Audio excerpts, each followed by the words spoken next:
오늘 하나님 말씀은 창세기 45장 4절에서 5절 말씀입니다. 함께 읽겠습니다. 요셉이 형들에게 이르되 내게로 가까이 오소서. 그들이 가까이 가니 이르되 나는 당신들의 아우 요셉이니 당신들이 애굽의 판자라. 당신들이 나를 이곳에 팔았다고 해서 근심하지 마소서. 한탄하지 마소서. 하나님이 생명을 구원하시려고 나를 당신들보다 먼저 보내셨나이다.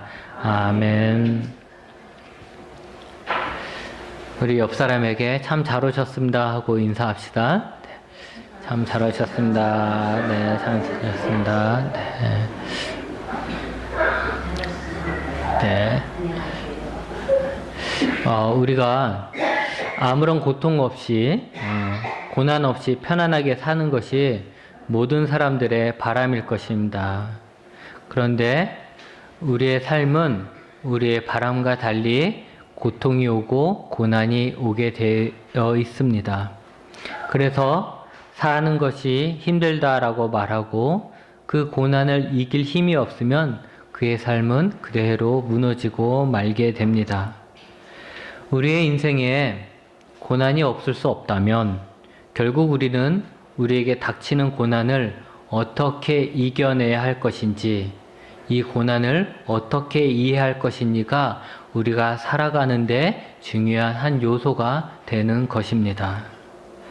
똑같은 고난이라 하더라도 내가 잘못해서 오는 고난이라든가 내가 이해할 수 있는 고난보다 내 잘못이 아닐 때, 나는 잘했는데 다른 사람들에 의해서, 예를 들어서 나는 운전 똑바로 했는데 다른 차가 술 먹고 와가지고 음주운전으로 내 차를 쳐서 내가 병원에 입원하고 또 내가 장애를 입게 됐을 때, 그랬을 때 더 우리는 고통을 당하게 되는 것이죠. 또 그럴 때 우리는 어떻게 합니까? 왜 나한테 이런 일이 생겼는가 라는 고민을 하게 되잖아요. 예를 들어서 내가 음주운전을 하다가 사고가 나서 내가 장애를 입었다면, 그때 내가 술 먹는 게 아닌데, 술 먹은 내가 잘못한 거지. 내가 술 먹지 말았어야 했는데, 이러고 넘어갈 수 있잖아요. 후회하면서. 그런데 나는 똑바로 운전했는데 갑자기 상대방 차가 술 먹은 사람이 운전해서 내가 장애를 입게 됐다면 그건 내 잘못도 아니고 내 인생에 갑자기 왜 이런 고난이 오나 고민하게 된다는 거죠. 그러면 더더욱 힘들어지는 것입니다. 여러분, 갑작스럽게 생기는 고난에 어떻게 대처하십니까? 갑작스러운 질병에 걸렸을 때, 아니면 갑작스럽게 사고를 당했을 때, 다른 사람으로 인해서 내 삶에 큰 고난이 왔을 때, 그것을 우리가 어떻게 받아들여야 하는 것입니까? 이번 주가 어버이 주일이고 5월은 가정의 달이라고 하지만 상식적으로는 부모님은 자식들을 위해 헌신하신 분이고 자식들은 그런 부모님 때문에 행복해야 하는 거죠. 그렇지만 그렇지 않은 가정이 많이 있습니다. 부모님을 잘못 만나서 고생하는 사람들이 있죠. 남보다 못한 부모들도 있습니다. 부모들도 마찬가지입니다. 자식들이 부모를 공경하고 효를 다해야 하지만 자식 때문에 고통받고 늙어서까지 고생하는 부모들도 사실 많이 있습니다. 형제들 간도 마찬가지죠. 형제들끼리 한 핏줄이라고 해서 피가 물보다 진하다 해갖고 서로 우애가 깊으면 얼마나 좋겠습니까? 그런데 형제들끼리 여러 가지 이유로 원수처럼 지내는 형제들이 많이 있습니다. 부부도 마찬가지죠. 행복해야 할 결혼 생활이 배우자 때문에 지옥이 되는 경우도 있습니다. 가족은 나를 지켜주는 가장 든든한 울타리가 되어야 하지만 반대로 그 가족들이 나를 공격하게 되면 나는 가장 큰 상처를 받게 되어 있습니다. 그럼 이런 공격들로부터 나를 어떻게 지켜야 할 것인가 라는 문제가 남게 되는 것이죠. 내 잘못이 아닌 상황 속에서 내가 부모를 선택한 것도 아니고 내가 형제를 선택한 것도 아닌데 내가 자식을 선택한 것도 아닌데 그들에 의해서 나는 잘했지만 그들은 나를 공격했을 때 이런 큰 아픔과 상처를 어떻게 이해하고 극복해야 하냐라는 것입니다. 거기에 대한 대답을 오늘 요셉에게서 찾아볼까 합니다. 요셉은 어릴 때 어머니를 잃었습니다.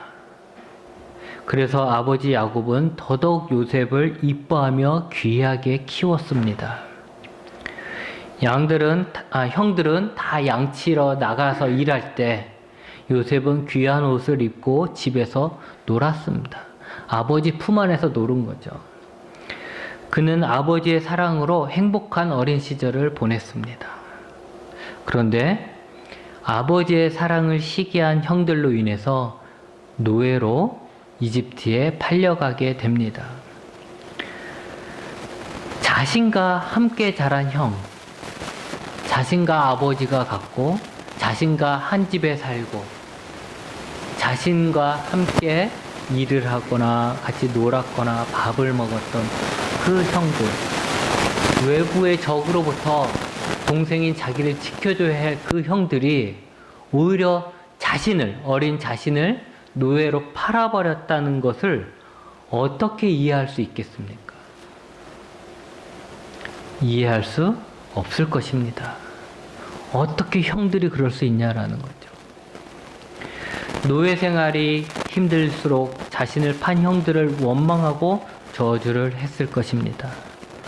어쩌면 꼭 내가 여기서 살아남아서 나중에 형들을 만나면 왜 나를 노예로 팔았느냐라고 묻고 싶었을 거고, 자신의 인생을 노예로 만든 그 형들에게 복수하고 싶었을지도 모릅니다. 이것이 보통 사람의 마음이죠. 그렇게 형들에 대한 분노와 자신의 처지에 대한 저주로 복수의 칼을 갈았을 것이고, 결국 그의 삶은 분노의 삶이 되고 오직 형들에게 복수하는 것만을 목표로 해서 살았을 것입니다. 그렇다면 여기서 우리가 조금 더 생각해 볼 것은 당연히 그럴 수밖에 없어요. 그쵸? 형들에 의해 어린 나이에 노예로 팔렸으니 그게 얼마나 큰 겁니까? 그냥 산적에게 잡혀서 노예로 팔려도 한탄스러울 텐데 자기를가 믿었던 형이 자기를 팔았잖아요. 그렇으니 살아가면서 분노하며 살고 복수하려고 사는 거 당연한 거예요. 그게 보통의 우리가 이해할 수 있는 삶이죠.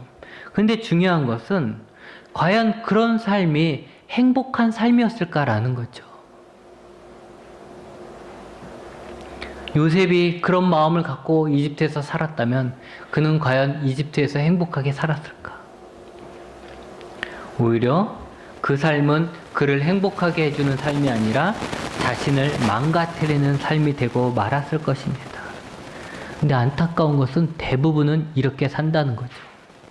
내게 온 고난을 어떤 다른 사람의 표적을 줘서 그 사람을 저주하거나 복수하려고 하면서 내가 이 분노를 합당화시키려고만 한다는 거예요. 근데 그러면 그것이 내 인생에도 마이너스고 안 좋은데도 불구하고 대부분의 사람들은 그렇게 살죠. 심지어는 뭐 지나가다가 좀 쳐다봤다고 기분 나쁘다고 때려가지고 사람을 병원에 입원시키고, 뭐 좀 크락션 자동차 빵빵 한 번 했다고 몇 번 했다고 그거 갖고 또 싸워가지고 사람을 그렇게 만들고, 기분 나쁘다고 칼로 사람 찌르고, 이렇게 되는 거죠.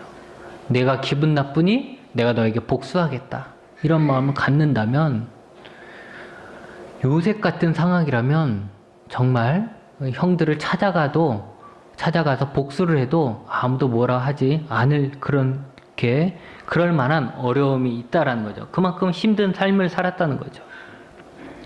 그런데 놀라운 것은 뭡니까? 요셉은 자신에게 닥친 그 고난, 형들이 자신을 노예로 팔아버렸던 거, 아니면 보디발의 아내가 자신에게 억울한 누명을 씌워서 감옥에 갖게 되었던 것들을 그가 이해했다는 거예요.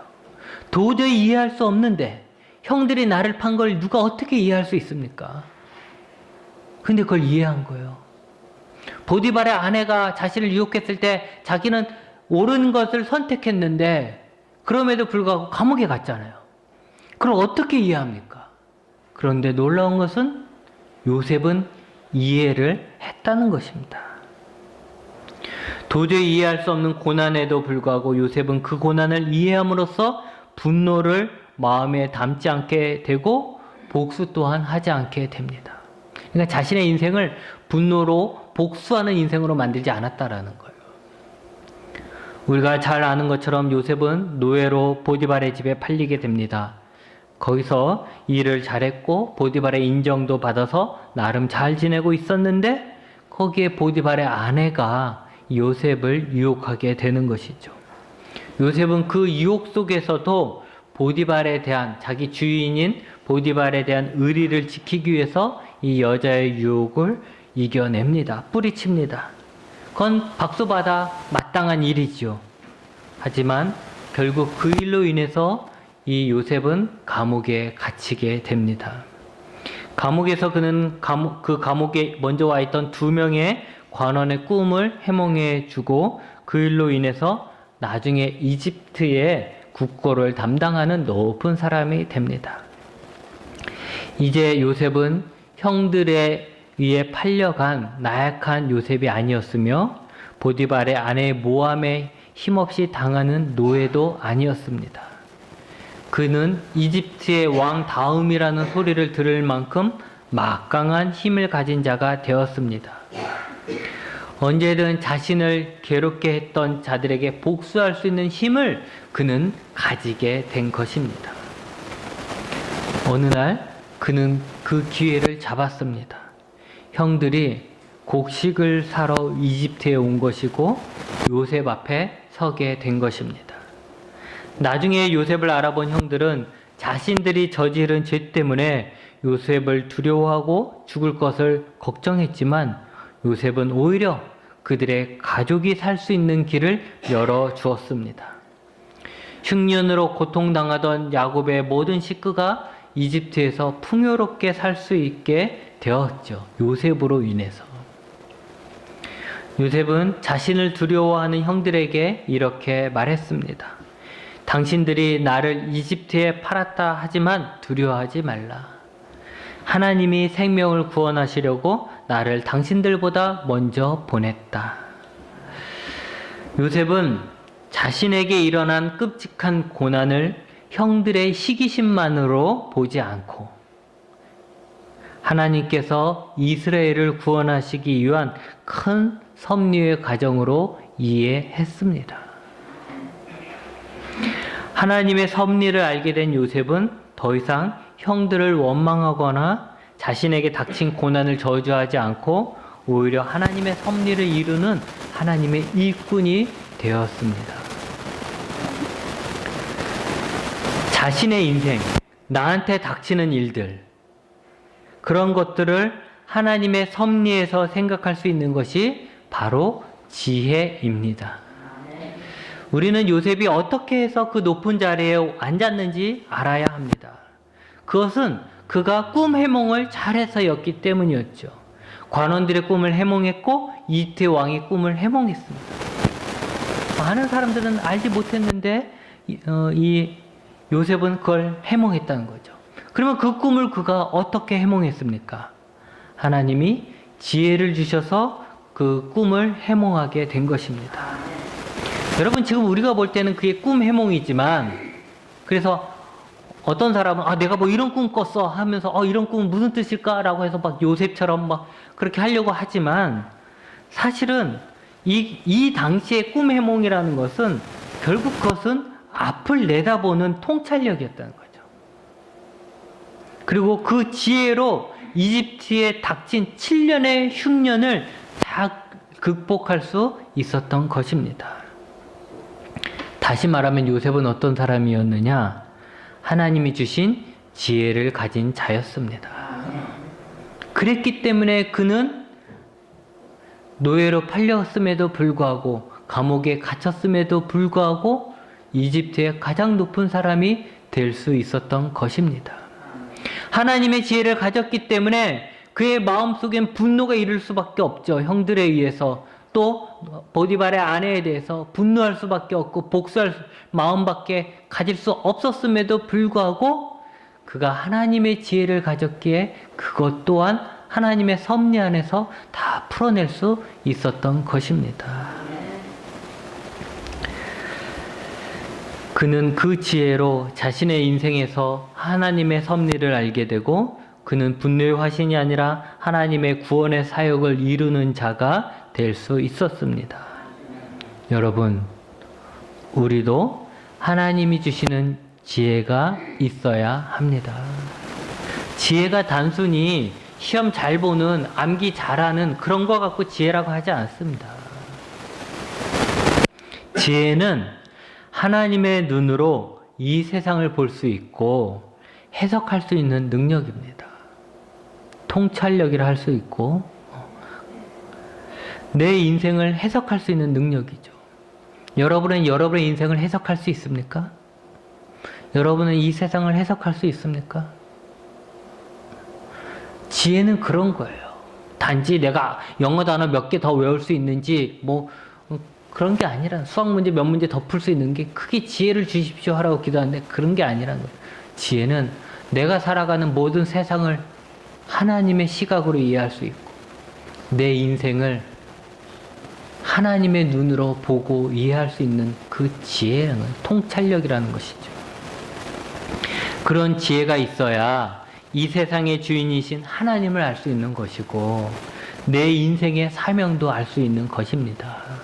많은 사람들은 하나님, 내 삶 속에 하나님 이루실 뜻을 위해서 구하죠. 내가 하나님께 쓰임받겠다고 기도는 하죠. 근데 그렇게 기도하면 뭐합니까? 요셉처럼 자신의 인생 속에서 역사하시는 하나님을 보지 못하는데, 요셉처럼 자신의 고통과 그 고난의 이유를 하나님의 섭리 안에서 해석할 수 있는 능력이 없는데, 사는 것은 세상 사람과 똑같이 살고 세상 사람과 똑같이 생각하면서 기도할 때만 하나님의 일꾼이 되게 해주세요 한다면 어떻게 하나님의 일꾼이 되냐고요. 요셉이 만약에 모든 사람들이 그럴 수 있었던 것처럼 형들에 대한 분노를 갖고 보디발의 아내에 대한 분노만 갖고 있었다면 그가 어떻게 이스라엘을 살릴 수 있는 그런 중요한 역할을 감당할 수 있었겠습니까? 맨날 분노에 사로잡혀서 술이나 먹고 알코올 중독자가 되든지 아니면 뛰쳐나가서 사람을 죽이든지 그렇게밖에 더 살았겠어요. 안타까운 것은 우리는 하나님 앞에 들은 건 있어서 하나님 앞에 쓰임받겠다고 하나님이 일하겠다고 그렇게 기도는 하면서 내 인생을, 내 문제를 하나님의 눈으로 해석할 수 있는 그런 지혜는 구하지 않는다는 거죠. 하나님의 뜻을 알지 못하는데 어떻게 하나님의 일꾼이 되겠어요? 물론 하나님은 모르는 사람들도 쓸 수 있겠죠. 그러나 그것이 어떻게 내가 하나님 앞에 헌신해서 쓰는 그런 삶이 되겠습니까? 여러분은 여러분의 인생에 개입하시고 여러분의 인생을 인도하시는 하나님이 보이십니까? 여러분이 안 좋은 부모 밑에서 태어날 수도 있고 안 좋은 선생님을 만날 수도 있고 친구를 만날 수도 있습니다. 갑작스러운 질병으로 고통을 당할 수도 있고 사고로 어려움을 당할 수도 있습니다. 그래서 내 인생은 엉망이다, 다 망했다 한탄할 수도 있습니다. 그러나 그런 인생이라 하더라도 하나님의 섭리가 있습니다. 하나님께서 나를 구원하시기 위해 또는 나를 통해서 다른 사람을 구원하시기 위한 하나님의 섭리가 있습니다. 우리가 날마다 고백하는 하나님은 선하신 분입니다. 악이라고는 한 점도 없는 절대적인 선하신 분입니다. 그렇다면 내 인생을 인도하시는 선하시는 하나님을 믿고 좌절하는 대신 내 인생을 향한 하나님의 계획을 알 수 있는 지혜를 달라고 기도하십시오. 비록 오늘 나는 고통 속에 있지만 하나님의 선하심을 믿고 이 고통을 통해서 하나님이 이루실 그 선한 일을 위해서 기도해야 하는 것입니다. 바울이 전도하러 빌립보 지역에 갔을 때 귀신 들린 여자를 고쳐줬어요. 여러분, 귀신 들린 여자, 귀신 들려서 고통당하는 그 여자 고쳐준 거 칭찬 들을 일입니까? 매맞을 일입니까? 칭찬 들을 일이죠.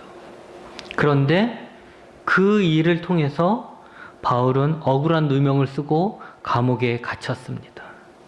거기에서 그는 매를 맞았고 억울하게 감옥 살해를 하게 되었습니다. 그런데 그 일로 인해서 하나님은 그곳에 있던 간수의 가족을 구원하셨습니다. 그들로 인해서 빌립보의 교회가 세워지게 되었습니다. 여러분, 우리에게 벌어지는 모든 일을 우리가 이해할 수는 없습니다. 하지만 우리는 선하신 하나님에 대한 믿음을 가져야 합니다. 하나님은 그의 뜻대로 부르심을 입은 자들에게 모든 것이 합력하여 선을 이루실 수 있는 분입니다. 아무리 안 좋은 과정에 있다 하더라도 하나님은 그것을 통해서 선을 이루신다는 것입니다. 또한 하나님은 자녀된 우리에게 최선의 것을 주시기를 기뻐하시는 아버지이십니다. 우리의 선택지가 많지 않다 하더라도 그것들 중에서도 가장 좋은 것으로 우리에게 주실 것입니다. 하나님의 선하심을 믿으십시오. 만약 우리의 고난이 하나님의 큰 계획 속에서 온 것이라면 하나님의 뜻을 이루게 될 것입니다.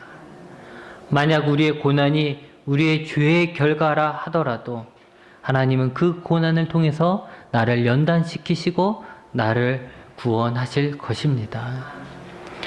작은 것에 집착하면 큰 그림을 볼 수 없습니다. 작은 것에 집착하면 탈출구가 보이지 않는다는 거예요. 해결책은 보이지 않는 거예요.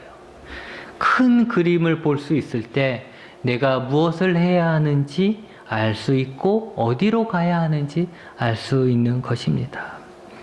우리의 인생을 이 우주의 주인이신 하나님의 눈으로 볼 수 있는 지혜를 구하시고 오늘 우리가 무엇을 해야 하는지 알 수 있는 지혜를 구하십시오. 우리가 우리 멋대로 우리 세상적 기준으로 우리의 인생을 잘못 해석하지 말고 그런 일이 생긴다면 하나님은 왜 내게 이 일을 허락하셨을까를 생각해 볼 수 있는 하나님의 눈으로 내 인생, 내 고난을 해석할 수 있는 그런 지혜가 있어야 하는 것이죠. 우리 인생의 크고 작은 모든 일들이 하나님의 뜻 안에서 하나님의 뜻을 이루는데 온전히 쓰이길 바랍니다. 기도하시겠습니다.